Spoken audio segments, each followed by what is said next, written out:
president is leaving the safety of the White House, as he does several times a week and hundreds of times a year. But a presidential trip is never routine. Any visit outside the White House requires hundreds of people, thousands of hours, and enough communication and security equipment to outfit an army.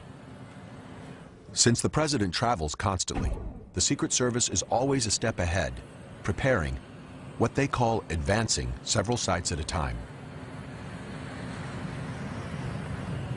This team is advancing Baton Rouge, while other teams are on the ground advancing sites in Texas, Connecticut, Pennsylvania, and Ohio. Everywhere the president goes, the security bubble goes too. Every trip the president makes is a challenge. And for us, it's game day every time he leaves the White House property. It's our Super Bowl. The Secret Service has 5 days to secure this site, the arena at Louisiana State University, where President Bush will deliver the commencement address. For the advanced team, it's a challenging site to control, with over 14,000 seats and more than 100 entrances. The protective measures start at the arena, but will expand outwards to include the university and even hundreds of miles beyond the city of Baton Rouge. The preparation is mind-boggling. The security advance begins here with Kim Tate, special agent in charge of the New Orleans field office. The key to success at any location is working hand in hand with the state and local police. Many agents started as cops, so they speak the same language. Good morning. Thank you for coming. I'm pleased to find myself in a room filled with seasoned professionals. I'm Kim Tate. They discuss every aspect of the trip, assess every danger. Has anyone in the area threatened the president? Have gun sales surged? Have any police uniforms been stolen? To prevent an attack, they have to get inside the heads of the attackers. So I have a map here.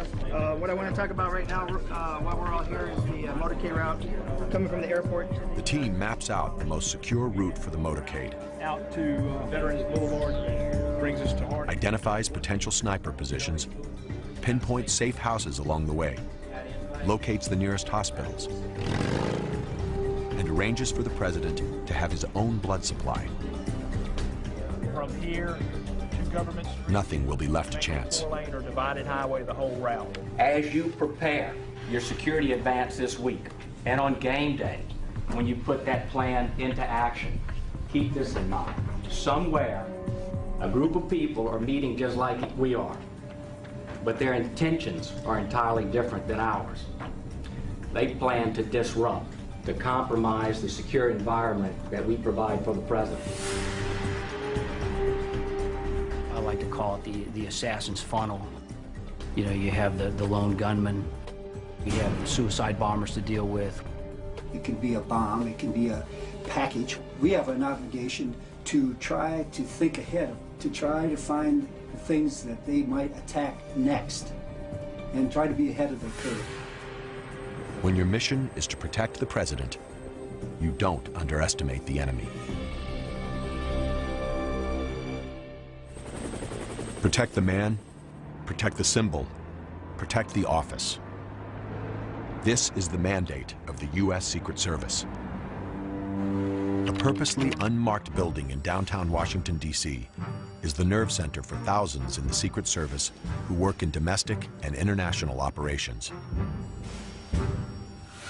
This is the headquarters of the Secret Service. The enormous responsibilities for the agency ultimately lie on the shoulders of this man, the director of the Secret Service, Ralph Basham. As a career agent who rose through the ranks, Basham knows the mission here boils down to one thing: how's everyone today? Preparation. We're going to talk about the Baton Rouge trip. If you think about our mission, it's about prevention. We don't want to deal after the fact with an incident. We want to prevent the incident from happening. So that's why so much time and so much effort, so many resources go into the preparation for those kinds of events. Not many people know what the Secret Service does, and that's exactly how they like it. The image of the agent guarding the president is ingrained in our minds. But the Secret Service does a lot more than protect. Deep inside headquarters are some of the nation's top investigative and research units. The National Threat Assessment Center, the Intelligence Division, the Counterfeit Research Unit, the Electronic Crime Branch, and a tracking center for Secret Service protectees, including former presidents, presidential candidates, and visiting dignitaries.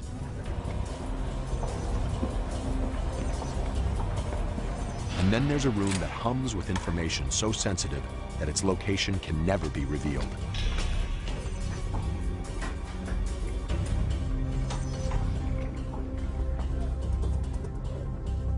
The Joint Operations Center. This is where the Secret Service tracks the movements of the president, the First Family, and the Vice President, and where the most important residence in the United States is under constant surveillance. Every entrance, every approach, even the air around the White House is monitored 24 hours a day. To maintain secrecy in radio communications, the primary protectees are assigned a code name. In the past, President Bush was known as Tumbler and Trailblazer. But as soon as the media learns the code, it changes. They say in the Secret Service, unless you're paranoid, you're usually not successful. There are regular, daily, ongoing threats of a president. That threat always looms. It doesn't go away. The chilling fact is that someone has always wanted to kill the president. In 1835, President Andrew Jackson's life was spared when shots from a madman's guns misfired. Abraham Lincoln was shot and killed at a theater. James Garfield was killed by an insane man at a train station. Despite the attacks, Americans were reluctant to authorize protection. The very idea of a presidential guard reeked of monarchy and seemed undemocratic. But at the turn of the century, shortly after President William McKinley was assassinated by an anarchist, Congress finally charged the Secret Service with presidential protection. Even then, their authorization had to be renewed annually. 50 years later, a brutal gun battle in front of the president's house settled the question of permanent protection once and for all. The year is 1950, a time when anyone could stroll down Pennsylvania Avenue, even the President of the United States. November 1st, the White House is still under renovation, and President Truman is living across the street at Blair House. Standing guard outside the president's front door is Secret Service agent Floyd Boring. Truman was upstairs taking a nap. Every day after lunch, he napped. And then he got up, got himself ready to go back to work. 2:15 p.m. Two men approach the front steps. Oscar Callazo, a Puerto Rican nationalist, approaches from the east.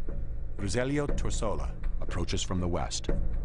A man came to the front of the Blair House, and he pulled out a gun. Boring opens fire, driving him away from the front door. At the same moment, the second assailant opens fire at the guardhouse, hitting Secret Service Private Leslie Kofelt. Kofelt, badly wounded, struggles to his feet, takes aim, and shoots the second assailant. Torsello had been shot through the ears, right one ear right out the other. They died right on the spot. 27 shots were fired during the violent gun battle. 3 hit Leslie Kofelt. He died later that night, the first Secret Service officer to be killed by an assassin. Outraged by the brazen daylight attack, Congress sent President Truman a bill that would give him permanent protection. Pen in hand, he said, "It's wonderful to know that the work of protecting me has, at last, become legal." The bloody shootout meant that the days of an easily accessible president were gone. The threat of violence would force him to step away from the people who had elected him, toward the well-armed safety of the agents. It's T-4, 4 days until the president arrives. The Secret Service advance team sets up a command center in an undisclosed hotel suite. The room is completely transformed. The beds are removed. Secure phones are brought in. There will be no room service, and the room will not be cleaned. We'll just play with it. Right. You can make almost, we'll tweak it. Thank you. We're going to have 5,200 people coming in. I'll just ask for all the information to be finalized for tomorrow. The site where the president will give his speech is a vast arena. Site Advance Agent Lawrence Tucker and Supervisor Tom McCarthy go over the security plans. We're looking at approximately between 13,000 and 14,000 people in here on the ground level and on up. Only through the eyes of a Secret Service agent can an empty arena seem so ominous. A monster at 74,000 square feet. Where could the threat come from? So where is that? Assailants could slip in through any of the 130 entrances, pose as a graduate in any of the 14,000 seats. And mags are going to be set up on the far end? The mags will be set up on this end, sir. A sniper could hide in the catwalks above or in air ducts in the floor below. 5 or 6 posts on top and 2 on the catwalk. Potted plants could conceal bombs. So could seat pads on the 850 chairs on the floor. The task is daunting. Sounds good. This is a pretty huge undertaking. You're going to have, over 13,000 people in this venue. Especially for a venue this size, you got to make sure that the whole outer perimeter is taken care of. Everybody has to be on the same sheet of music.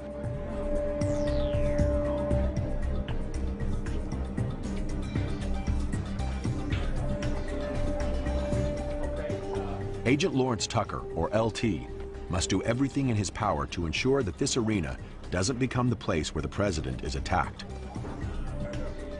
LT is a member of the Presidential Protective Division, or PPD, a group of agents who have risen through the ranks and earned the assignment to protect the president.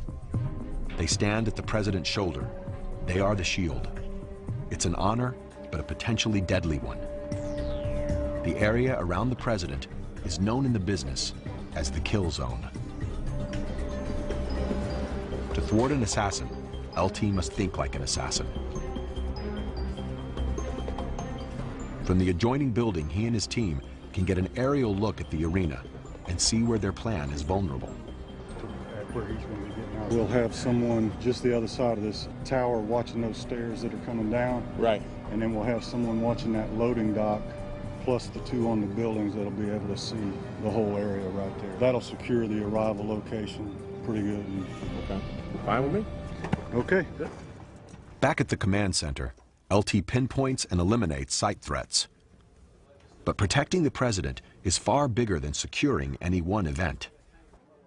In Washington, a global threat analysis is always underway. This is the threat on the president's life. He's dead, okay? I want to blow up the White House and the Capitol building.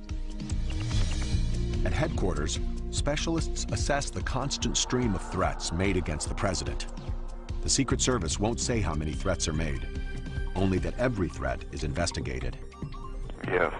If I'm woken up at 3:30 in the morning again, I'll assassinate President Clinton. These recordings usually come from the agency's intelligence division, collected from calls into the White House, local police, and radio and television stations. Well, most of the time the recordings come in, there's a lot of noise on it. So first we try and remove the noise as much as possible without damaging the voice. And I'm going to blow up the president and I'm going to kill him. So you guys can have a fun time there because we're going to kill him. Schwartz listens for features in the caller's voice, accent, dialect, or speech defects. We're going to kill him. Any nuance that may help to set the voice apart and identify it. I want to blow up the White House and the Capitol building. Who is threatening the president? He's dead, okay? The answer is never simple.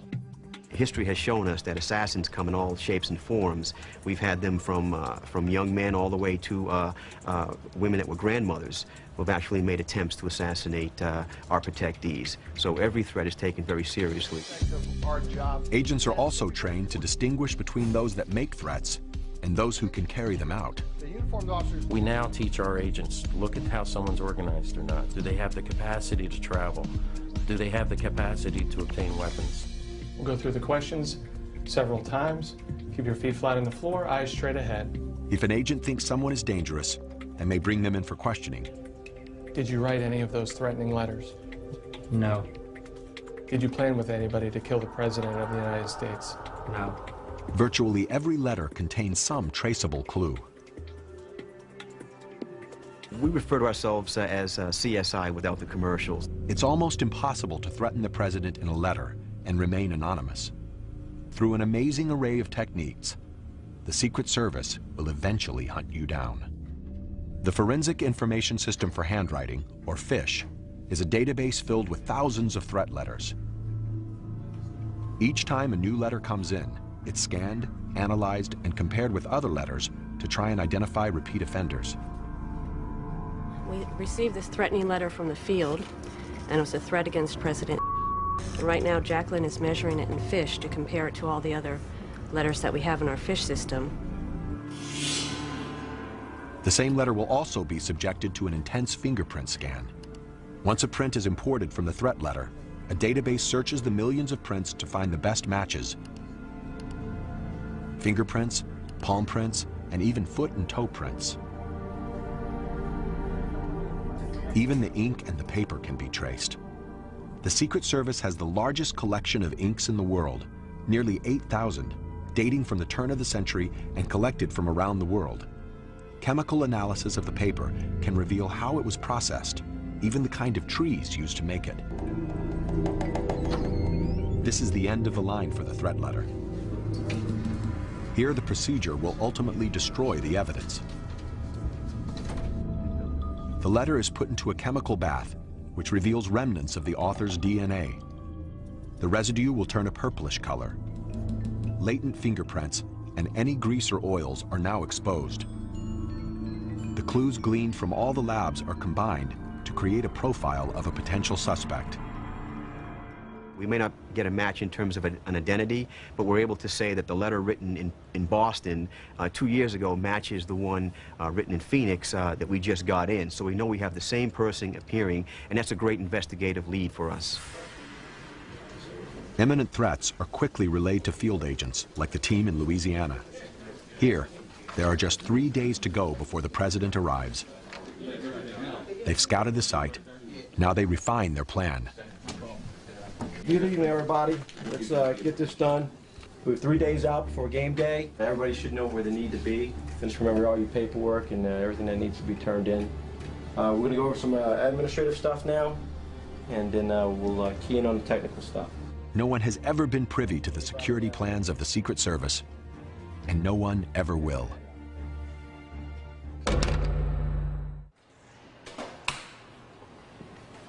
Protecting the President has always been difficult. In 2001, events conspired to dramatically increase the danger.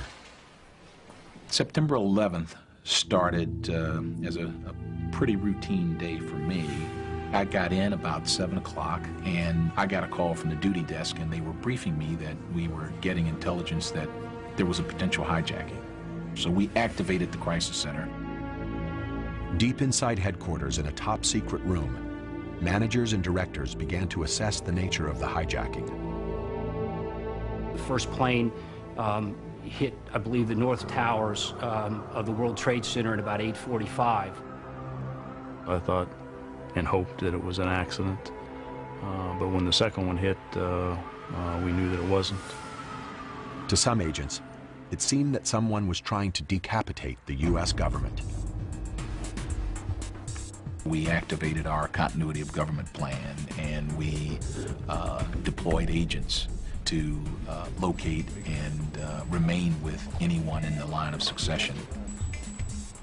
Secret Service protection now extended to the Speaker of the House, the President pro tempore of the Senate, and the Secretary of State. One of the first things we do, obviously, is to locate all of our protectees from the President on down. Not only for the President and the Vice President, but for their families, for former presidents, for foreign dignitaries or heads of state who may be in this country. What's important for us is that we have a plan. If you don't have a plan, the game's over before you begin. In a state of emergency, the Secret Service's plan is to get every protectee to a secure site. We got calls that there appeared to be a plane headed for the White House, and we had immediately called the Vice President's detail. There was no time for chit-chat, no time for, you know, will you come with us? I mean, they just took him. Vice President Cheney said, my feet never touched the floor. Meanwhile, the president wanted to get back to Washington. We agreed that coming back to Washington was not a good decision. So there was discussion on Air Force One between the agent in charge, the president, the vice president, the director of the Secret Service was involved in several conversations, and the national security advisor as to what actions would take place. With Washington and New York in a state of chaos, the Secret Service put the president aboard Air Force One, the one place where they controlled all the variables. There was a very deliberate mood in here. There was a lot of determination and focus on the part of everyone in here to do their job, something that we had trained for and planned for, but had hoped would never happen. And we were watching on television as the towers collapsed.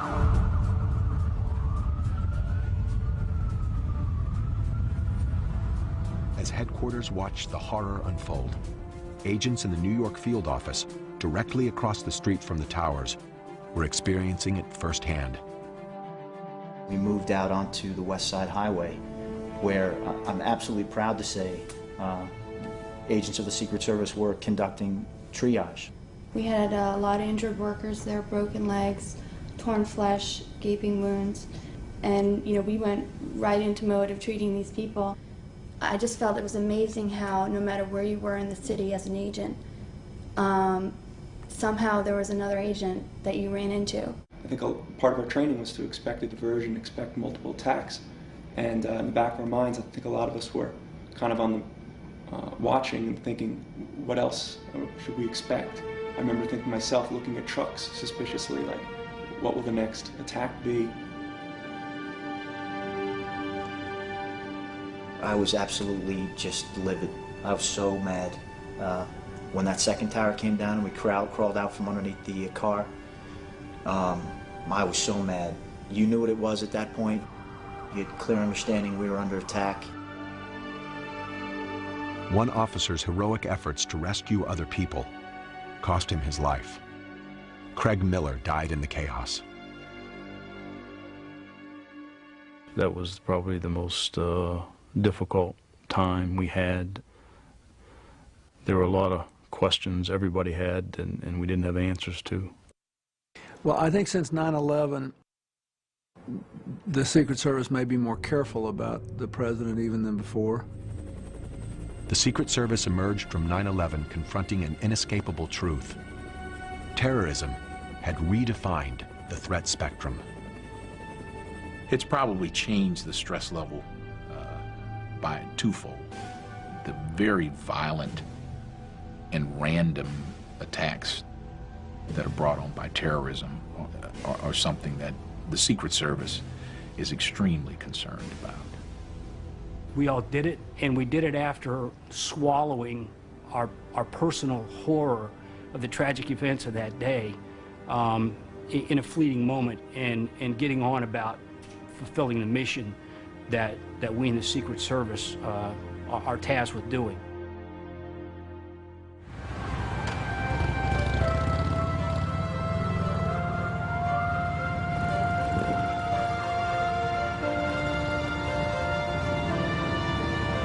The presidential motorcade is on the move. A trip to an event in town. They've driven the route hundreds of times. The bubble advances through familiar territory. But familiar never means risk-free.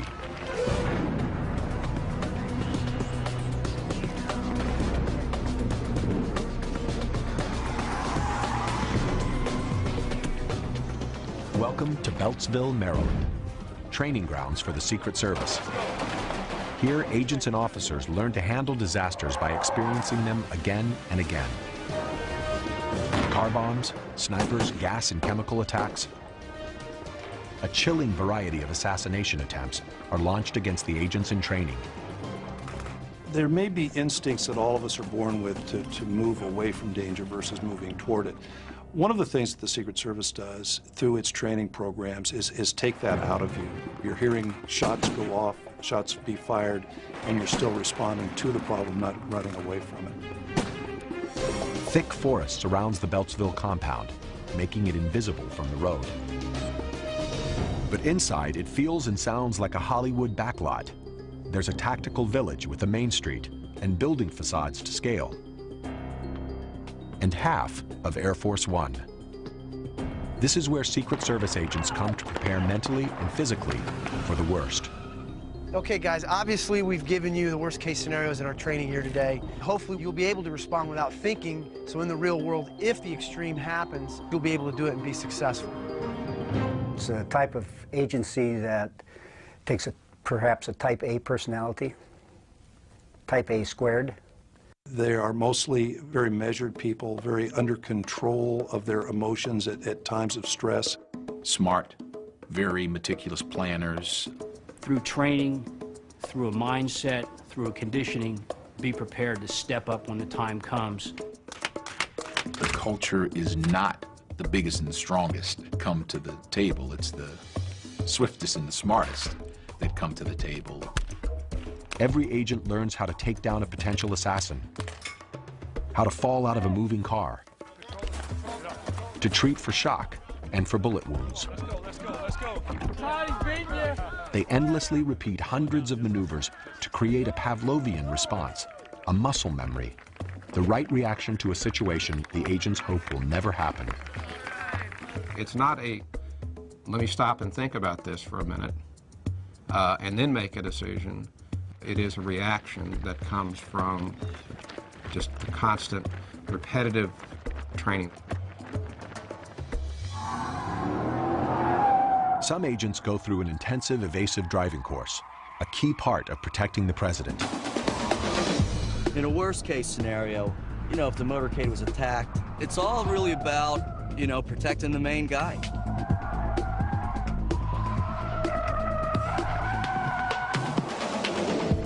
These agents are practicing the J-turn, a tire-screeching pivot with a tight stop and an immediate change in direction. With these turns, we can approach speeds of 60, 70 miles an hour.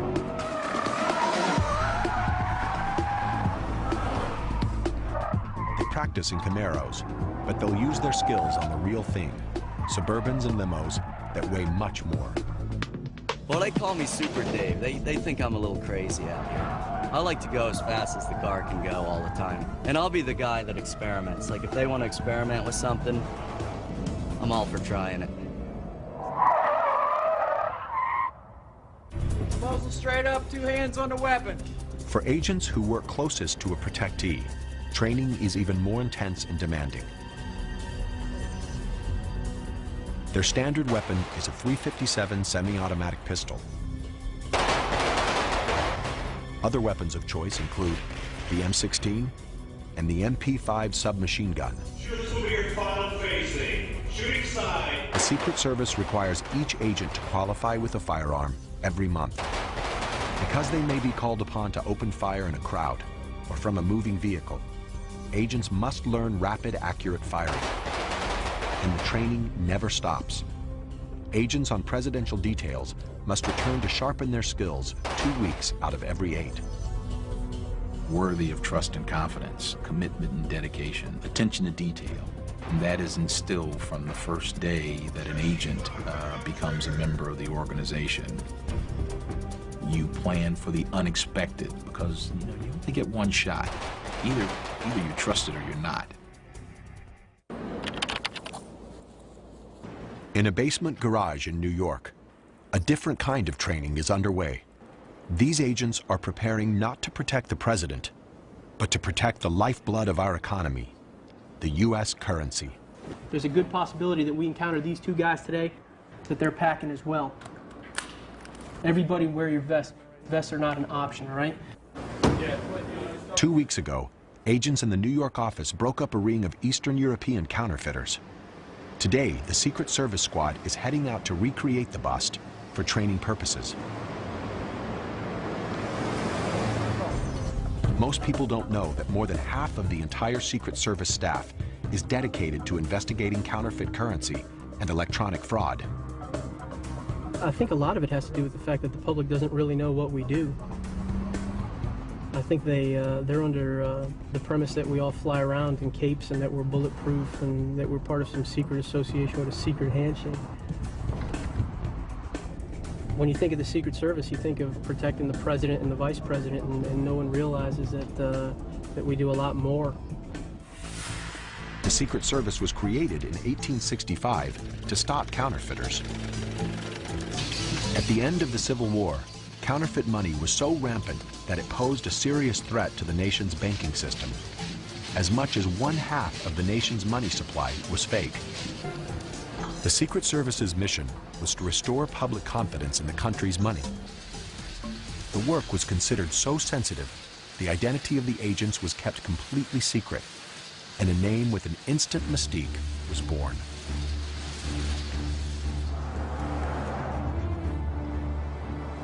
Almost 140 years later, the Secret Service is still on the case.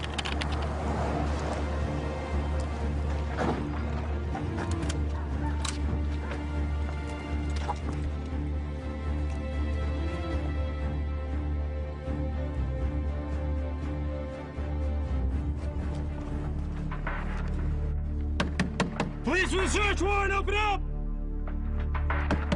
Police, open up! Please, get down, clear, come square. When the agents broke through the door 2 weeks ago, the counterfeiters had left the site and the cash. Oh yeah, that's the money. There it is. Get some more pictures of us. If they hadn't been busted, $500,000, all fake paper, could have made it to the street. Money, yeah. Very nice, very nice.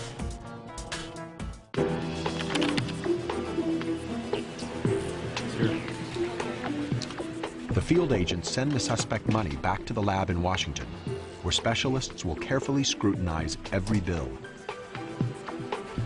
Counterfeit specialist Lorelei Pagano is an expert at identifying bogus money. Everything comes to us as suspect. To confirm that it's fake, Pagano first checks security features embedded in the paper, the printing, the ink. If you examine the counterfeit that's just come in, you hold it up to the light, you can see that there is an image of Franklin and that there is a thread. However, if you look at it through a light table, you can actually see that there's a commercial watermark and it says recycled. So right away you would know that that's counterfeit. Another trick is to change the denomination of a bill so that a 10 becomes 100. But the counterfeiter basically just eradicated all of the areas where it said $10 and then changed them by hand and raised the denomination to 100. This, I would think, was not worth the $90 that he profited from. To outpace counterfeiters, the government issues new bills every 5 to 7 years. But with high-tech scanners and printers, counterfeiters are forging more money faster. We used to average less than 100 domestic counterfeiting operations, and now we're over 600 in any given year. Today, the best counterfeit money is printed with old-fashioned presses by sophisticated drug and terrorist rings. Millions of dollars of fake money is used to finance illegal arms trading, drug trafficking, bribery, and terrorism. The U.S. dollar is vital to these criminal efforts. To protect it, the Secret Service has to stay one step ahead. Obviously, there are things that every government has to keep a secret so that the counterfeiters don't know about it and they don't know what they need to be attacking. So that's just good banknote design. Some things we just don't tell.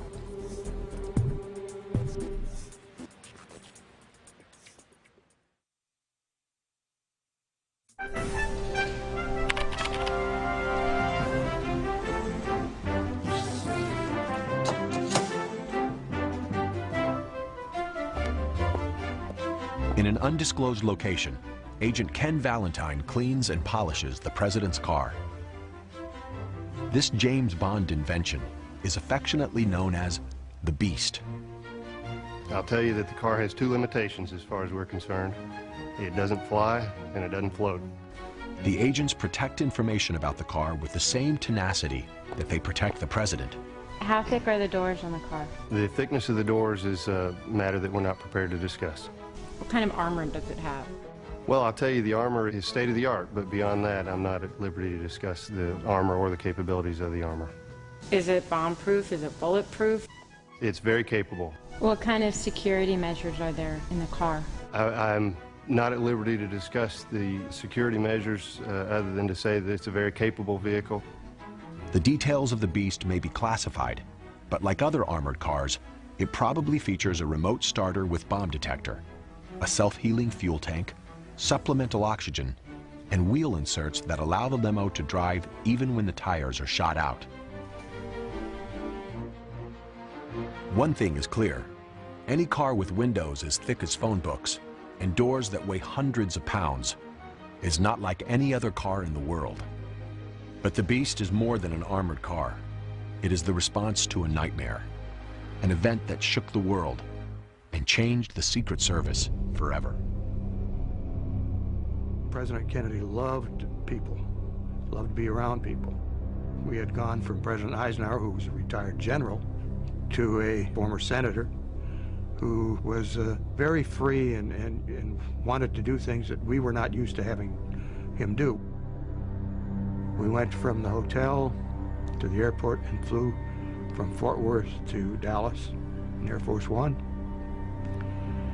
And there was a large crowd at the airport in Dallas. November 1963. President and Mrs. Kennedy are in Texas to rally support for the next presidential election. Their two-day trip includes a motorcade through Dallas. Clint Hill is assigned to protect Mrs. Kennedy. He is stationed on the runners of the follow-up car, directly behind the presidential limousine. Along the way, there were large crowds. We stopped a couple times to permit the people to shake hands with the president.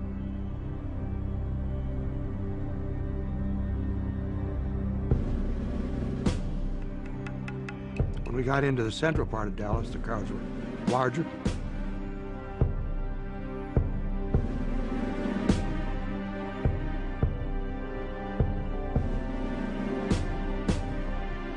As we proceeded down through the center of Dallas, on occasion I would move from the follow-up car up to the back of the presidential limousine.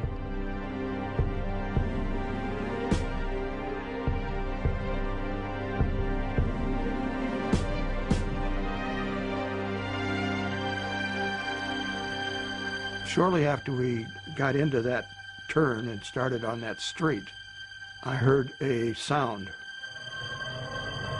I turned to see what was happening. I knew something was wrong. I saw President Kennedy grab at his throat. Before I could get to the presidential limousine, another shot had been fired and hit President Kennedy in the head. About that time, I reached the back of the limousine and tried to get on. I had to run 3 or 4 more steps before I could get up. By that time, Mrs. Kennedy had come out onto the trunk and was seeing, it appeared to me to be searching for something or trying to retrieve something. But I got up on the back of the car and placed her back in the seat. The president at that time, his slipped down into her lap, and I could see the back of his head, and there was a gaping hole above his right ear, about the size of my palm. And there was white brain matter and red blood throughout the entire car. The car jolted forward, and we sped off to Parkland Hospital.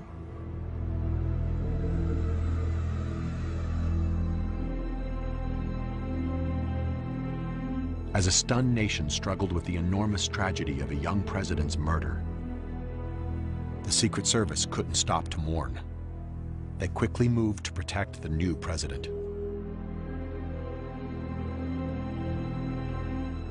But the assassination shook the organization to its base and left the agents on the detail devastated. It was our responsibility to protect the president, and we failed to do so. Anytime that you have a job to do and you don't do it, you've failed. The failure to protect Kennedy forced the Secret Service to ask difficult questions.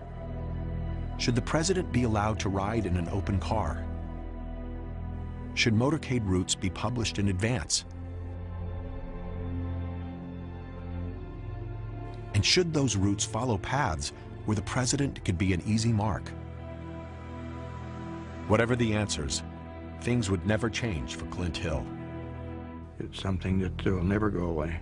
I still have nightmares about it. It bothered me from that point on, and it got progressively worse. Eventually, that's the reason I retired, is that the doctors finally told me that you just can't go on. Unfortunately, that particular day, all the advantages went to the shooter.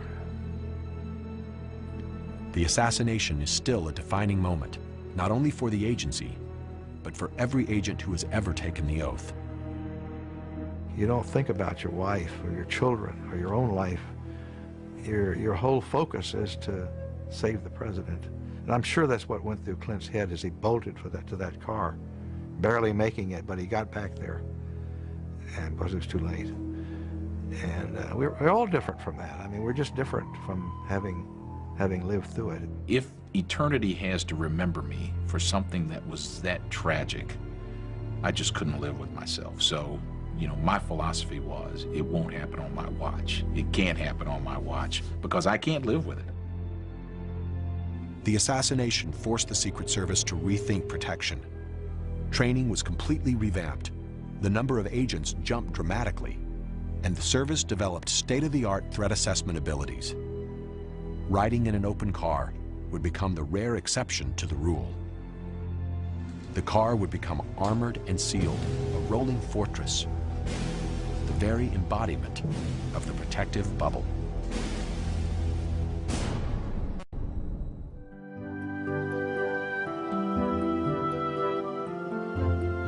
The public persona of the U.S. president is that of an everyman. We see him leaving his house, waving before he goes off to work. He seems to do many of the things that we do. He doesn't rule from a palace or an ivory tower.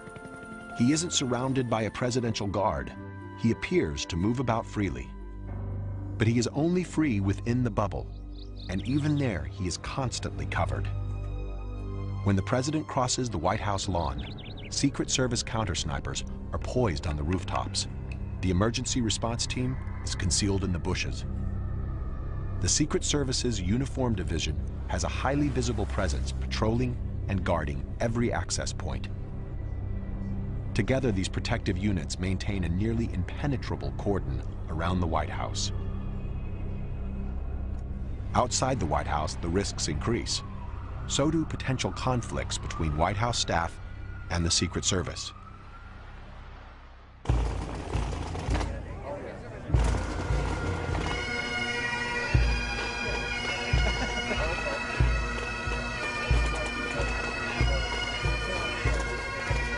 Politics and protection are like oil and water.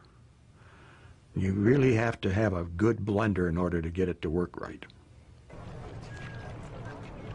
You know, if we had our way, we'd probably bring the president out once a year in a bulletproof capsule and show everybody that he's alive and then take him back into the White House. If the staff had their way, he'd be out shaking hands with the public on a day-to-day basis. I've said this many times that the Secret Service is there to keep them safe, and that's not always consistent with making them happy. There are times when you're with a protectee where you have to tell them, you know, we're not going to go in this door, we're going to go over to this door. But later he's probably going to tap you on the shoulder and go, why did we do that? And I would suggest that you have a pretty good answer. What happens when politics vies with protection? Negotiation. Larry Cockle led the presidential detail for Bill Clinton. He remarked once that of all the people that he interacted with and of all the authority and power of the president, that the Secret Service was the only entity around him that would tell him no. So I don't think there was ever an instance where I overruled the president, but I found a way to make him see my point.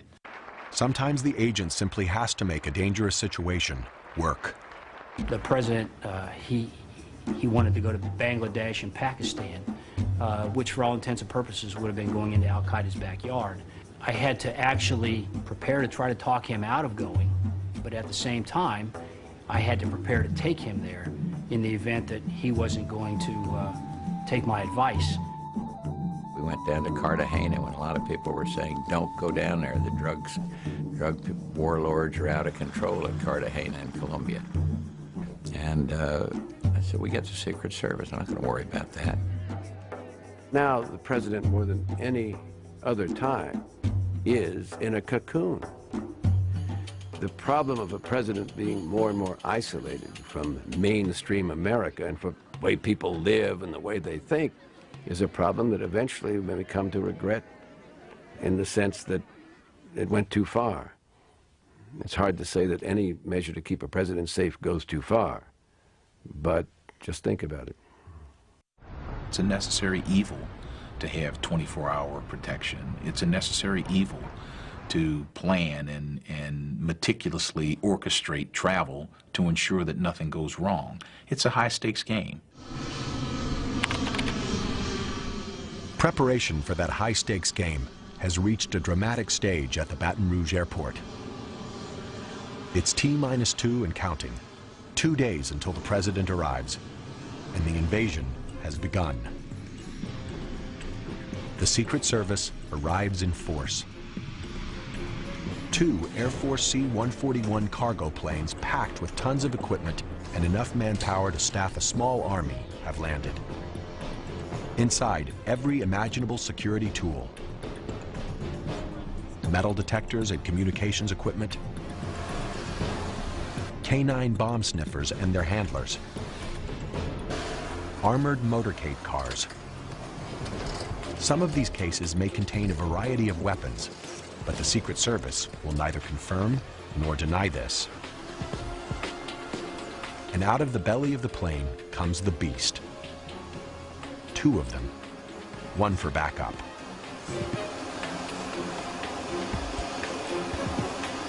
The Secret Service team expands to include counter-sniper and counter-assault teams, technicians and support staff, drivers and spotters, doubling the number of agents and officers on the ground. Secret Service strategy is to meet any threat with overwhelming force. Prior to the arrival, the motorcade is going to stage in this general area over here. Supervising Agent Tom McCarthy begins to nail down the security plan at the airport location. The president's going to depart off the plane, meet his greeters at the bottom of the steps. When we travel with the president around the world, we have to be sure that he is as safe anywhere in this country or anywhere in this world as he would be at the White House. We bring this bubble and we make sure that he's safe. The scope of presidential protection is unlike anything else. But one other person whose protection approaches this level is the presidential candidate. Candidates had always lived outside the bubble until a deadly attack in 1968. American troops and American Marines. June 5th, 1968. Presidential candidate Robert F. Kennedy has just pulled off a dramatic primary victory in California.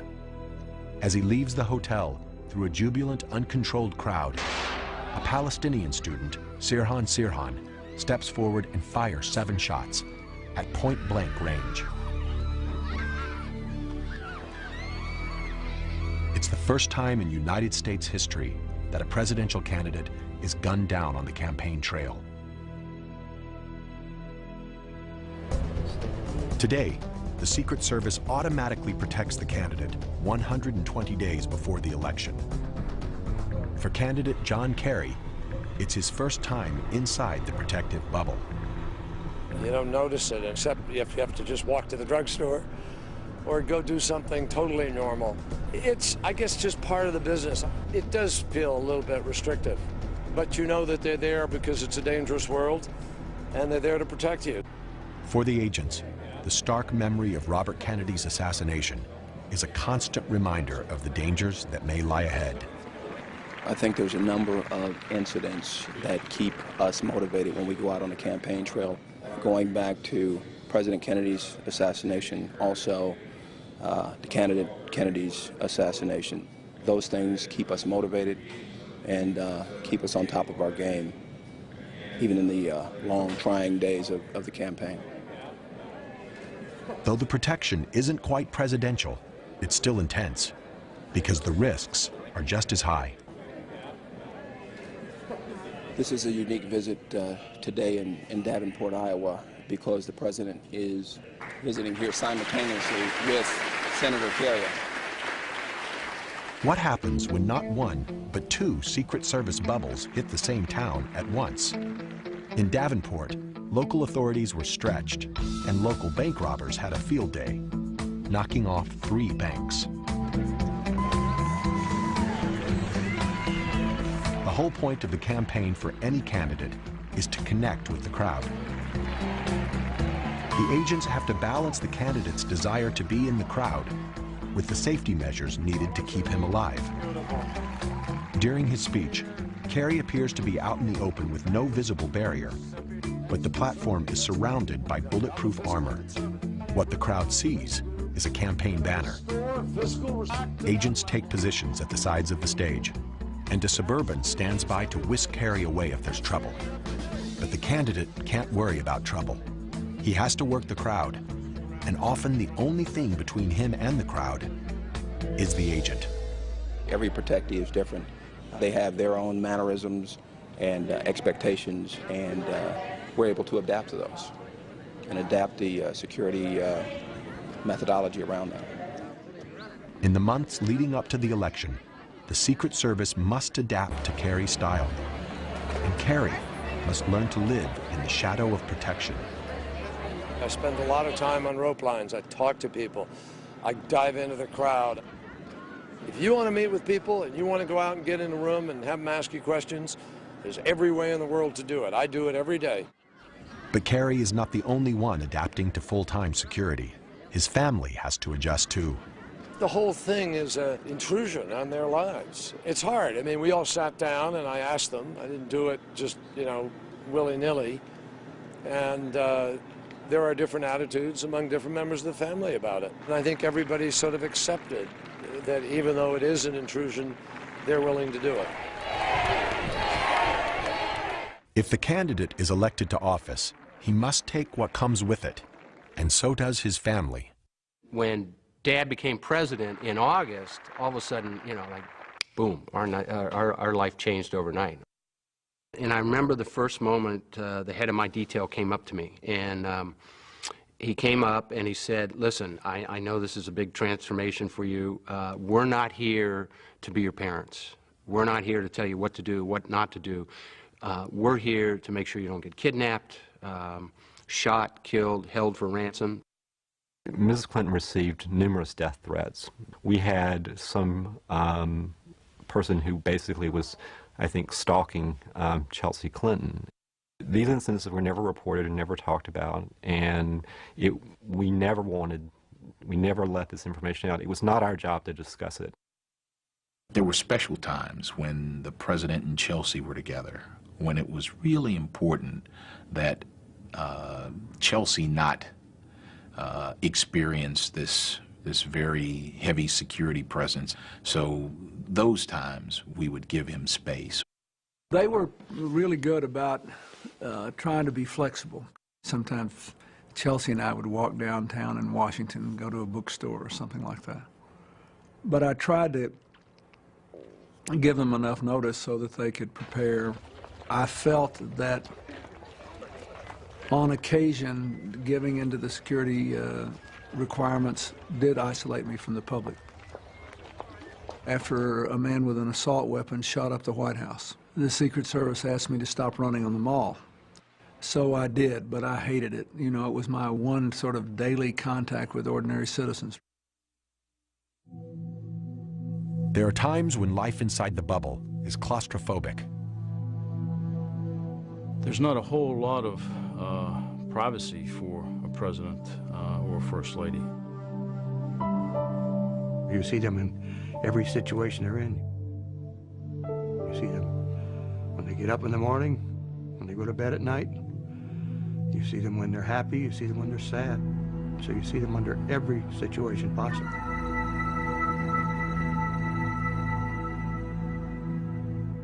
People say, well, how can you live that way with somebody at your front door all the time? Or you walk out to go for a short walk and there's a Secret Service person. It can be annoying from time to time to have people following you literally every step during the day. Presidents are no different than anyone else. They simply need their space, and you try to give them that. They simply need to go out for a run, and you try to give them that opportunity to do that in the most secure environment that you can provide. That's a part that I don't think a lot of people understand about the Secret Service. We're trying to make these people's lives as normal as we can, even though they are protected on a 24-hour basis. There are only a few rooms in the White House where the president and his family can be truly alone. But so much proximity means very little privacy. The agent must be absolutely trustworthy. Discretion is essential. I don't know about other first families, but I know that Barbara and I talk very frankly in front of them. Always did and always will, because we have total trust in their professionalism, in their discipline. But they know a lot of secrets about our own family, personal, intimate stuff about our kids and grandchildren and all of that. The Secret Service is in the front seat of the car when the president's riding with people, talking about anything from national security to sensitive political matters to, you know, personal family matters. What you hear and what you see, if they're of a personal nature, if they're of a national security nature, has to stay with you. In 1998, the issue of agent confidentiality was put to the test. Independent counsel Ken Starr subpoenaed several Secret Service agents and officers, including lead agent Larry Cockle, to question him about President Clinton's affair. The Starr investigation wanted the agents to testify about personal conversations that they'd overheard, and that's just not what they would ever do. We internally in the organization didn't want to be perceived as flies on the wall. I've been present when sensitive family issues were discussed, and as much as possible, I didn't want to hear. I didn't want to know. I felt awkward being present, but I knew my presence was compelled by law. The Secret Service contended that requiring testimony from their agents and officers about the very people they protected compromised the essential trust necessary to keep them safe.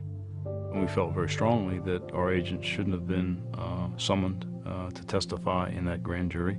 We still don't think it's correct. We argued that all the way to the Supreme Court. But the Supreme Court ruled that the Secret Service was not immune to subpoena power, and ultimately, Agent Larry Cockle and the others were compelled to testify. It was one of the few times in history that the Secret Service was forced to violate the unwritten code of confidentiality that is their trademark. A difficult job just got tougher. It was a tough time for the Secret Service. We all felt that it's awkward to compel anyone to be subjected to a set of circumstances and then use it against them. ID, sir. Thank you. Thank you. T-1. 24 hours before the president arrives. More agents and officers stream in for a final Secret Service briefing.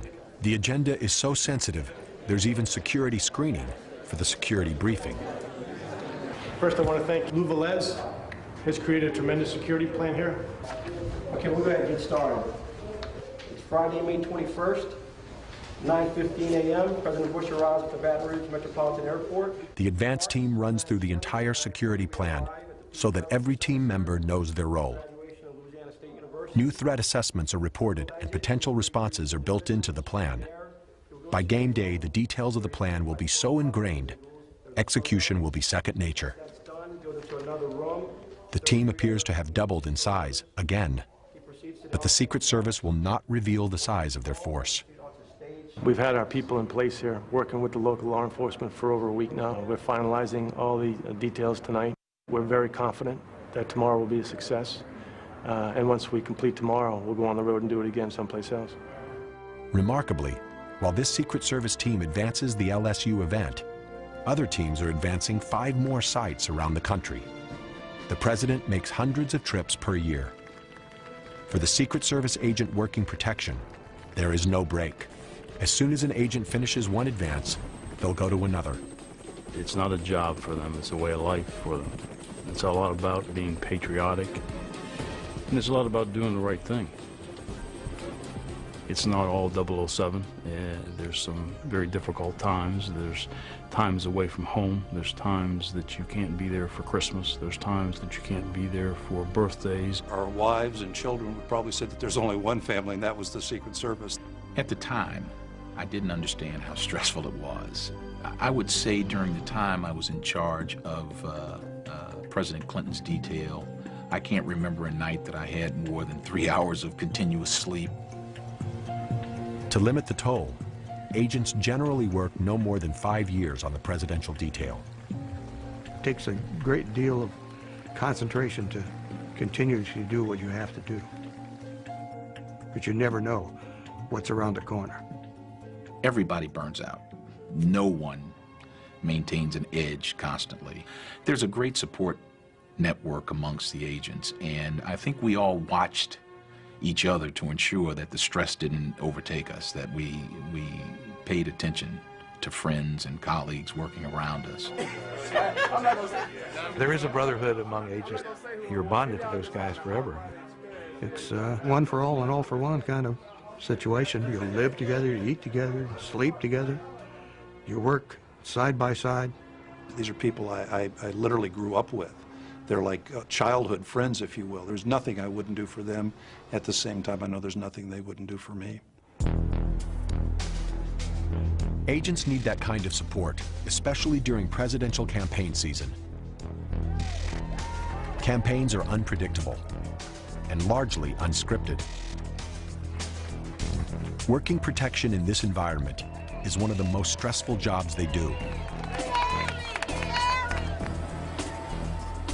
Some of the toughest challenges are unannounced stops, instances where the candidate decides to get off the bus and the schedule and meet the people. On these off-the-record stops, known as OTRs, the agents have no choice but to follow the candidate. In a campaign, there's no way of screening every individual that comes out to greet the candidate. When he decides to go out and press the flesh, the agents can't stand in front of him. They have to be to the side, so he's exposed. In August of 2004, candidate Kerry's bus makes several unannounced stops between Davenport, Iowa, and Hannibal, Missouri.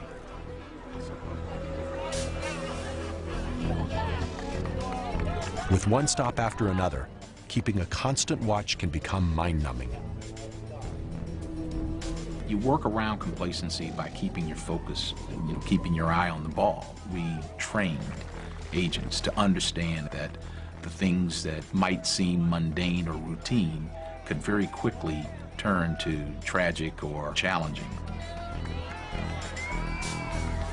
You have to maintain that focus, and there can be no distraction, and that all comes down to discipline. We pride ourselves on anticipating potentially anything that could occur and then preparing for it. Hold them on the other side of the question table. You can't drop your guard. You can't stop looking. Sir, take your hands out of your pockets. At every location, the Secret Service will ask people to show their hands to make sure no weapons are concealed. To the agents, even a pen is potentially dangerous. Sir, can you take your hands out of your pocket? Thank you. You know, you can scan a crowd quite rapidly and pick out somebody that's acting strange, dressed differently. You're looking for the unusual. Maybe just doing some strange thing that catches your attention. An unannounced stop is still something that is allowed. I don't know how the Secret Service could prevent it. But at that moment, the stress level goes way up. You never know who might be there. You never know what might happen. And you watch them, and they're looking at the hands, they're looking through the crowd. Nice to see you. Yes, yes, yes. Oh, your baby. And you just see it in their eyes, and you see it in their body movements. This is a high point of stress. This is the most dangerous point. September 5th, 1975. President Gerald Ford has just finished a speech and is on his way to the California State Capitol building. His motorcade is waiting. But it's a beautiful day. The Capitol building is just across a park, and President Ford spontaneously decides to walk. Agent Larry Buendorf is working on President Ford's protective detail. He walked out of the hotel, and there was a crowd that was across the park at the time that was cheering for him, and he decided to walk. So this creates a lot of tension within the agents themselves because we're now going into an environment that is not controlled. We don't like to do that. You got the media, they're running with their cameras. We're trying to watch the president, watch the crowd. People started shaking hands, and you know, sometimes they hold on too long, and so you're very busy trying to keep the crowd away, and there's so much going on. I'm shaking hands with a lot of people, and I noticed a lady in a very vivid red dress sort of walking with me as I was walking toward the Capitol. And all of a sudden, I went to shake hands. I see a hand coming up with a gun.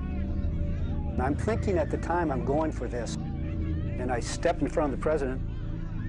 Squeaky Fromm, who was pulling back on the slide. I hit it, stopped the slide, pulled the gun away, pulled it up to my chest. She's screaming. I've got the gun, and I've got her, and I'm not letting go. So I just push her away from the president. The president's going one direction, I'm going the other direction. And she tries to run, and I pulled her back. She goes down on the ground. I pull out my cuffs, I cuff her. I yelled out to the agents. The agents covered him. They were gone. How could the agents have predicted that Lynette Squeaky Fromm, a member of the Manson family, would be waiting for the president on a route he wasn't certain to take? What she was doing in the park, who knows? What she's doing with a .45 strapped to her leg, who knows? But she decided at that moment to make a statement. I happened to be looking in the right place at the right time and did the right thing. Agents always have to be alert. They've got to be watching for that person in the crowd that's acting alone. Larry Buendorf's instincts saved Gerald Ford's life. Do you think back at it? A lot. You do. You think about it a lot. Because you know how close it could have been and how it might have changed history if it hadn't gone down the way it went down. Astonishingly, just 17 days later, it happens again. September 22nd, 1975. White House photographer David Hume Kennerly is waiting with the press pool for President Ford to exit the St. Francis Hotel. I went out and looked at this crowd on the other side of the street, and I just thought I got such a bad feeling from it, like this sense of dread, really. When President Ford came out of the St. Francis Hotel, I have a picture of him waving to the crowd. And then the shot was fired, and you could see him wincing. I was shot at by Sarah Jane Moore, who was across the street. Thank goodness a Marine standing next to her saw her in the process and hit her hand, and the shot went above me. Secret Service jammed me into the back of the limousine. And they were all kind of laying on top of him as they're driving off back to the airport. After a couple of minutes, Ford says, "That gunshot didn't get me, but I'm going to be crushed to death under you guys. This is an armor-plated car. Get off of me." With the quick succession of attacks, the Secret Service reflexively tightened their hold. I know that President Ford was really angry about the 2 attempts on his life. And he was angry that he knew it would further insulate him from the public. The Secret Service wanted him to stay in the Oval Office after those incidents. And Dad said, you know, the president cannot be held hostage in the White House.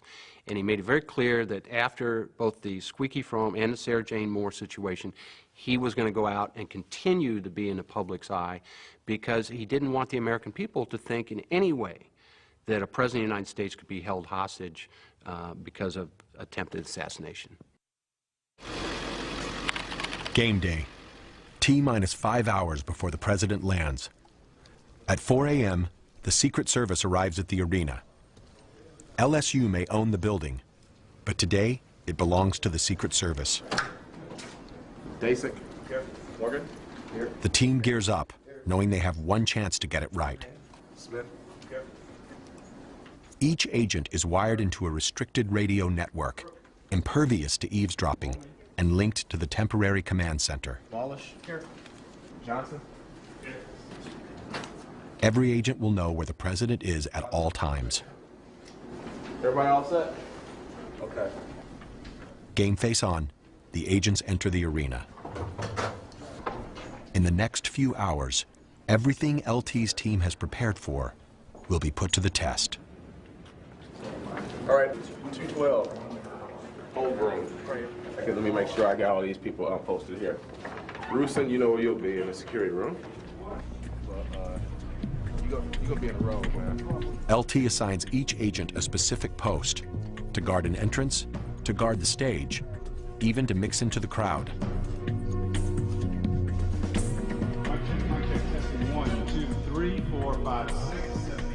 At T-minus 3 hours, the Secret Service hold on the arena begins to tighten.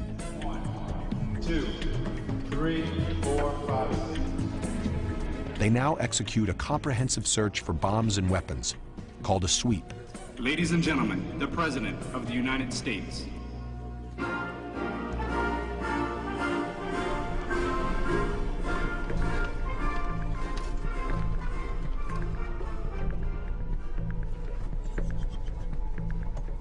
They sweep every plant, every band instrument, and all 14,000 seats. These Belgian Malinois are considered some of the best bomb detectors in the world. Their noses are 20 times more sensitive than ours. As these teams sweep the inside of the arena, other teams check the basement, the roof, and the area under the bleachers. Game day, ready to go. T-minus 2 hours. Once the building is swept, it's sealed off. No one will be allowed in without going through a metal detector first. Magnetometers and several officers guard each of the entrances. Tactical control of the building is theirs, for now. At the Baton Rouge airport, it's T-minus 90 minutes. The agents are busy taking control of this real estate, too. The president's private fuel supply is standing by. The Secret Service choreographs the movements of the press, the motorcade, well-wishers, and even the president himself. We're all going to come in here. The press is going to do a preset, get all their equipment swept, and then we're going to get them in one organized group over to their designated press clean area. If any of them go out, it doesn't matter that they've been swept once, you get swept all over again. Head over to where the press is. Actually, what people can In 90 minutes, the team will shut down all movement on the airport. They call it lockdown. Sweeps are underway here, too. The K-9 team checks every vehicle, even the Baton Rouge Police Department motorcycles that'll accompany the motorcade.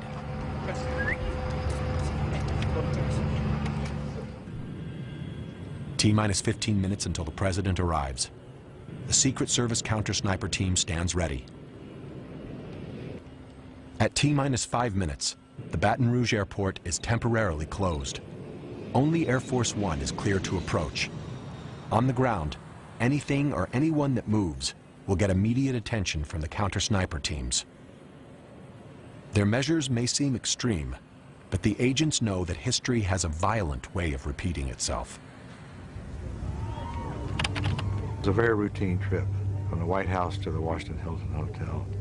The president gave a speech to the Building Trades Union.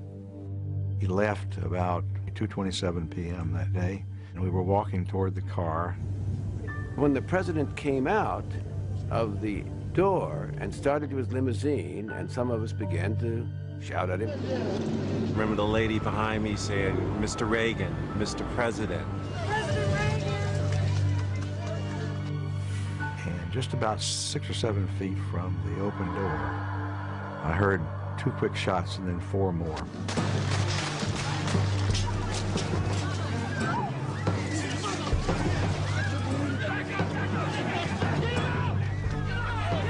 The first 2 shots hit Mr. Brady and Officer Delahanty, and the third one hit McCarthy because we're pushing the president behind McCarthy. McCarthy, he didn't let me down. He stood up there and took it. And as that was happening, another agent literally went right over top of me and my camera, right down onto Hinckley. It was just an amazing thing. Give me a squad car! Move back into the car! What I remember vividly is Parks grabbing the president, taking his head, carefully, quickly putting it down and pushing him into the limo. As we know now, a bullet struck the rim of the door, ricocheted into President Reagan. But at that moment, no one knew that. The door was shut, the feet were thrown in. At that moment, I yelled for the driver to leave quickly. Get out of the way! You don't know whether it's an organized attack. You don't know whether it's a decapitation strike. There's a lot of things you don't know.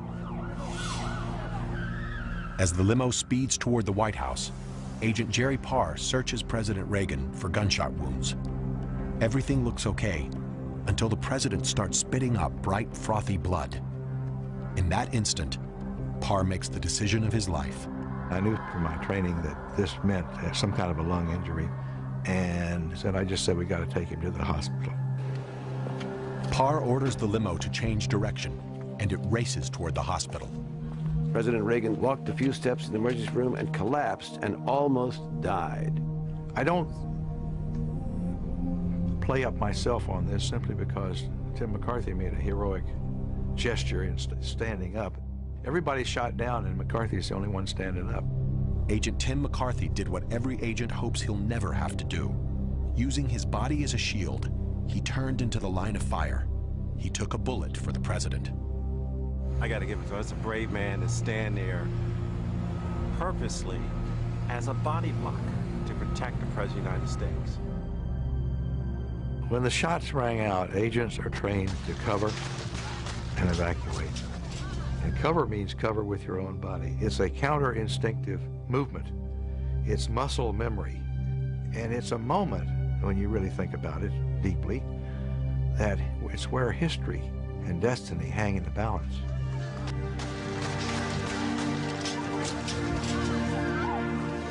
It's where all your training and truth come together in that one moment. Fortunately, no one died that day. The president, Agent McCarthy, and Officer Delahanty all recovered. But Reagan Press Secretary James Brady was severely wounded and permanently disabled. So what did the Secret Service do for Ronald Reagan that day?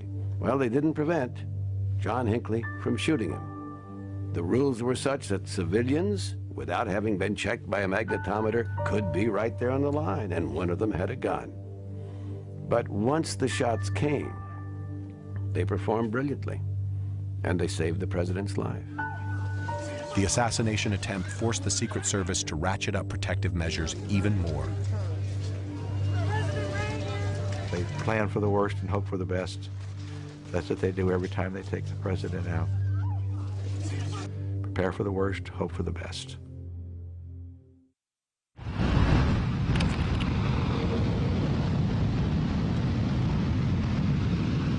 "9:15 a.m., 0 hour.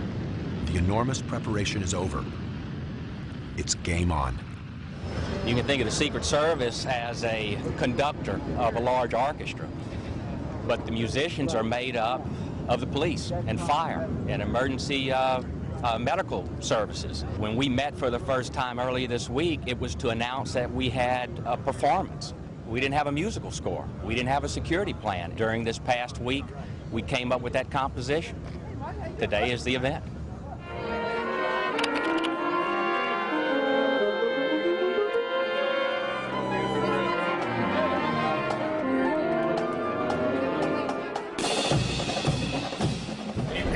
Cell phones, electronic devices, bags, and purses. Please place them here on the table. At the arena, the once-in-a-lifetime day for the graduates and their families begins with a thorough search. Thank you. Officers will screen every one of the thousands of participants. Pagers, keys, cell phones, and electronic devices. Please place them on the table. They scan intently for weapons, explosives, even remote control devices.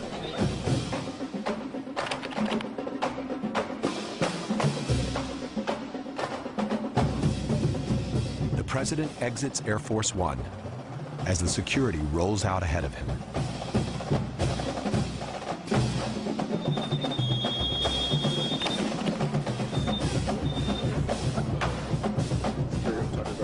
Secret Service agents and officers are literally everywhere. If they do their job well, the heavy security will feel invisible. The graduation will take center stage. They dress to blend in with the crowd, their suits tailored to conceal the weapon each one carries.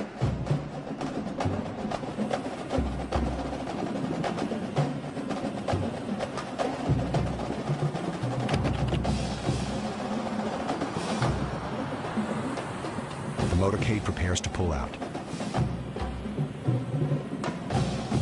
One of these vehicles carries a heavily armed counter-assault team, ready to repel any attack. The Secret Service is ready for any threat on the road ahead.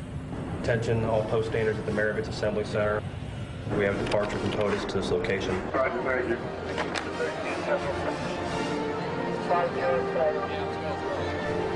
POTUS, shorthand for President of the United States, is T-minus 10 minutes away.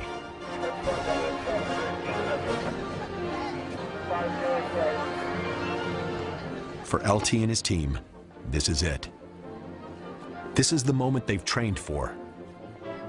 Protection is in the details, and everything is rechecked because every agent knows there's always a chance that something could go wrong.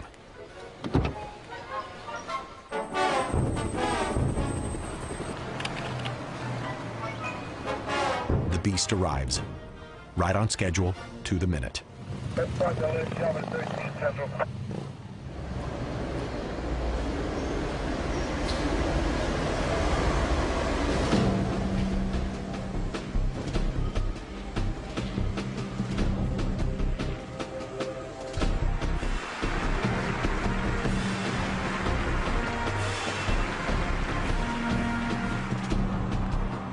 Supervising Agent Tom McCarthy takes his final position on stage.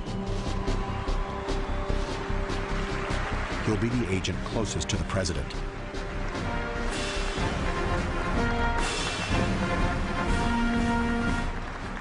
Ladies and gentlemen, the President of the United States.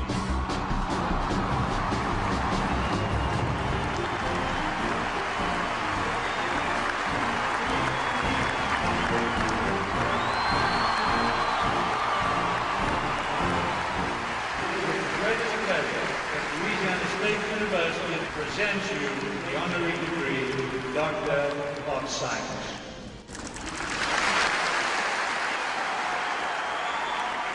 Thank you all very much.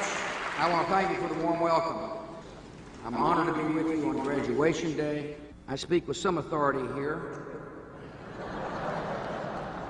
I've seen how things can work out pretty well for a C student.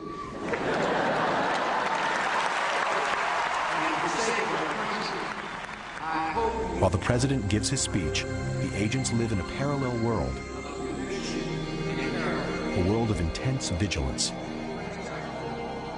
Each agent plays a role in securing the 360-degree safety zone. They scan for the individual who does not fit in, who is doing something different. We will defend freedom and security of this nation, whatever it takes. I see you as ideas of young Americans. I have confidence in you and your generation. I wish you all the best. Thank you for letting me share this today. I'm proud to be a member of your class. Congratulations.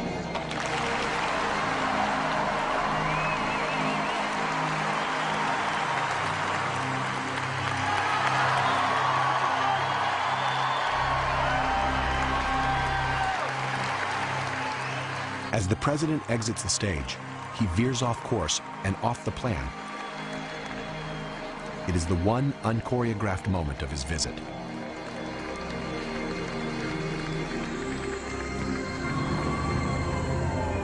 Then the ranks close, and he is in the cocoon again and on his way back to the airport. But for the agents, it still isn't over. On the tarmac, a crowd of 300 wait to see the president off. They look like a spontaneous group, but they are not. They have all been invited and screened. They are temporary guests inside the bubble. Sure.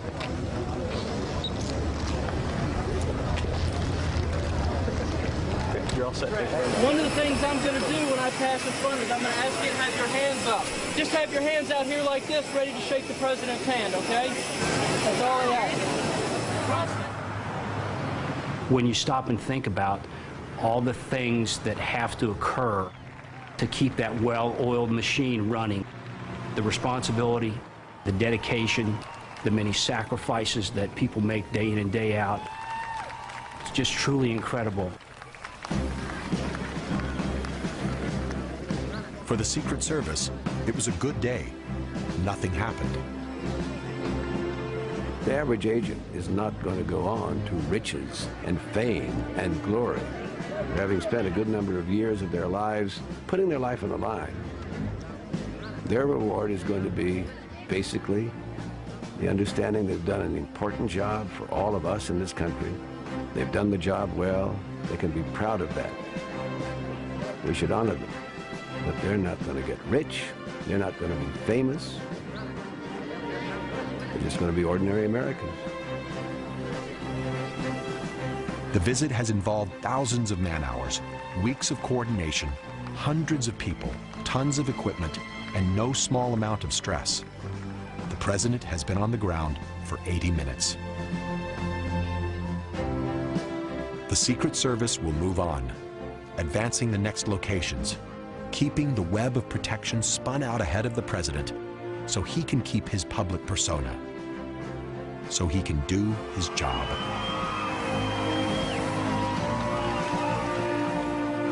It was an incredible experience. It was an opportunity, it was an honor. Of all the things that I could have chosen to pursue in my life, I'm glad I had the opportunity to serve in the Secret Service.